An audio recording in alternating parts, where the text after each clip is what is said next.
गुरुदेव, सबसे शक्तिशाली मंत्र कौन सा है? अच्छा, जो आपको दी गई है वही सबसे शक्तिशाली मंत्र। एक भर्तृहरि की एक शतक है, सुभाषित है, संस्कृत में कहते, और कहते अमंत्रो अक्षरो नास्ति नास्ति मूलम अनौषधि अयोग्य पुरुषो नास्ति संयोजक तत्र दुर्लभः। इसका मतलब यही है, कोई भी ऐसा अक्षर नहीं है जो मंत्र नहीं है, हर अक्षर मंत्र है। आ से क्षा तक हमारे जो भी अक्षर है सभी मंत्र है। ऐसा ही कोई भी जड़ी बूटी ऐसी नहीं है जो औषधि नहीं है। किसी भी पेड़ की कोई भी पत्ता हो, उसकी जड़ हो, उस सब में औषधि है। ऐसे ही हर पुरुष में, हर व्यक्ति में, पुरुष माने यहाँ स्त्री भी, हर व्यक्ति में योग्यता है, सब में योग्यता है, मगर संयोजक तत्र दुर्लभः। ये सबको संयोजन करने वाला बड़े मुश्किल से मिलते हैं। कौन सी जड़ी बूटी किसके लिए उपयोग करना, ये जानने वाला बहुत विरले होते।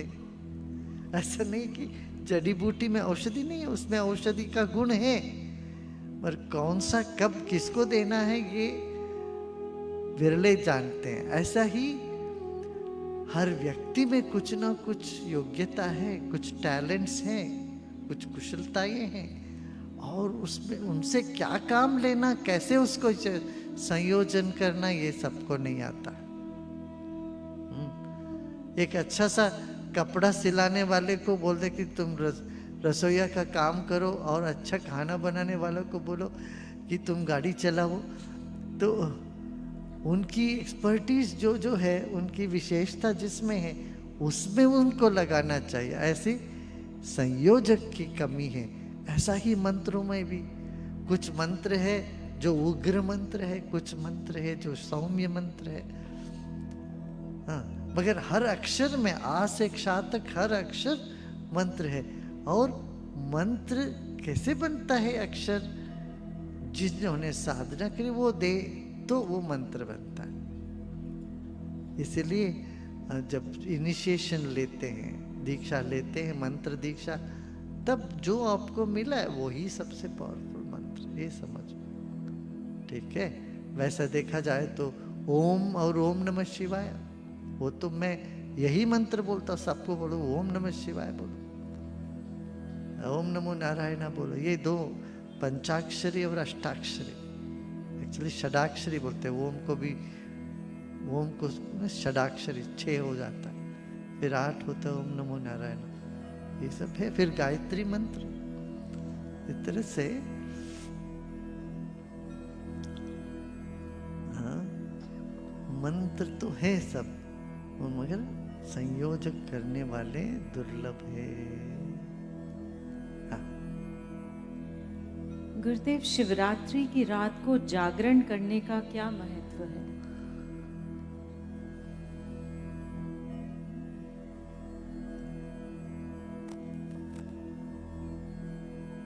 जागरण से तुम्हें ये समझ में आएगा, तुम नींद पर भी विजय पा सकते हो। साल भर सो ही जाते हो भाई, एक दिन ऐसा करके देखो तो, जाग के देखो। पर आजकल ये नहीं बोल सकता हूँ मैं, ये पुराने जमाने की बात थी। पर आज क्या है, नींद आना बड़ा मुश्किल हो गया लोग। आज तो बिल्कुल समस्या उल्टा हो गया।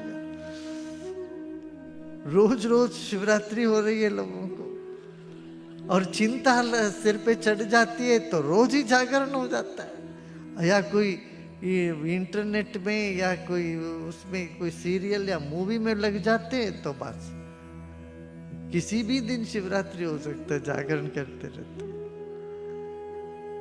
वो उन जमानों में लोगों ने कहा तुम्हें अपने जैसे जागृत अवस्था पर तुम्हारा एक स्वामित्व है, ऐसे नींद पर भी और स्वप्न पर भी स्वामित्व हासिल करने के लिए, प्राप्त करने के लिए मास शिवरात्रि, हर महीने में एक शिवरात्रि होती थी।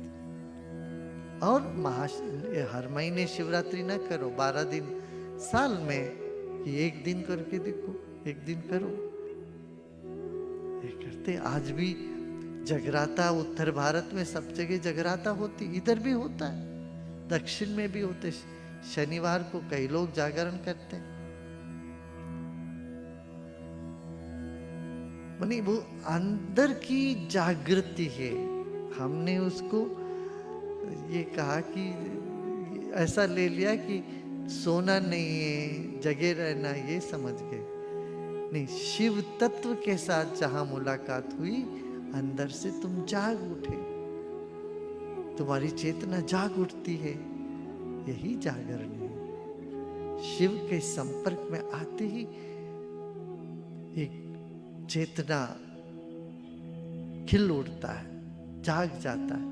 सोई हुई खोई हुई चेतना फिर से जाग जाता है, प्रकाशमय चेतना प्रकट होने लगती है। तो उसी को जागरण बोला गया। इसलिए मैं तो ये नहीं कहूँगा तुम जागे रहो शिवरात्रि में। शिवरात्रि में जागते तो फिर दिन में सो जाते बाद में। वैसे ये था कि पुराने जमाने में कि बिल्कुल जगे रहना शिवरात्रि में, और दूसरे दिन रात तक नहीं सोते थे, दिन में सो जाना नहीं। मगर अब आज की परिस्थिति ऐसी है, हमारा शरीर इतना कमजोर है, तो रात को जगे रहे तो दिन में आप सो जाते हो। ये नहीं करते थे। और उन दिनों में और कोई काम नहीं था, और कहीं जाना नहीं था, आना नहीं था, खेतों में सब होता था, तो लोग जगे रहते थे। दिन में भी जगे रहो, रात को जगे रहे ना। अब फसल भी कट गई होती है, अभी बोना भी नहीं था, बारिश आना है अब आगे, तो कुछ काम नहीं होता। तो इसीलिए वैसे महाशिवरात्रि के समय पर न कटाई है ना कुछ है। अभी तो बारिश के लिए इंतजार में बैठे हैं सब किसान।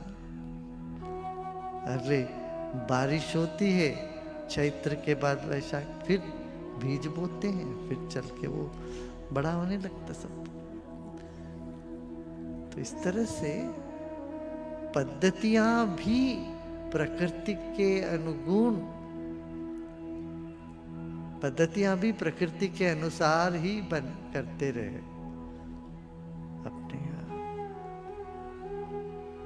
अब मार्गशीर मास में दिसंबर में तमिलनाडु में सुबह सुबह 4 बजे उठ के सब लोग मंदिर जाते। 8 बजे तक 7 बजे तक मंदिर बंद ही हो जाता है। सुबह पूजा वूजा कर लेते, सुबह फिर गरम गरम खिचड़ी सुबह सुबह सबको देते। आज भी चलता है, सुबह सुबह गरम गरम, सुबह उठ के ठंड में नगर संकीर्तन किया, कीर्तन करके फिर खिचड़ी खा के फिर आगे बढ़ गए। तो ये, मगर वही चीज हम कहें कि ऋषिकेश में, इलाहाबाद में, दिल्ली में करें, हम असंभव है। क्या इतना ठंड है, क्या वहाँ मुंह खोलने में दिक्कत होती है, वहाँ कीर्तन क्या करो। तो उतनी ठंड में तो नहीं होता, वहाँ ये पद्धति नहीं है सुबह सुबह ठंडे पानी में नहा के नगर कीर्तन करने का पद्धति वहाँ नहीं है। हाँ, कुछ लोग तपस्या के रूप में माघ मेला करते ही तो हैं। इलाहाबाद में सुबह सुबह नहाते हैं, कुंभ में कुंभ की स्नान भी सुबह सुबह होता है, वो अलग बात है। तो ये समय के अनुगुण हमें अपना ये सब आचरण चलता है। मगर ये है मुख्य बात है, बहुत ज़्यादा तन को कष्ट नहीं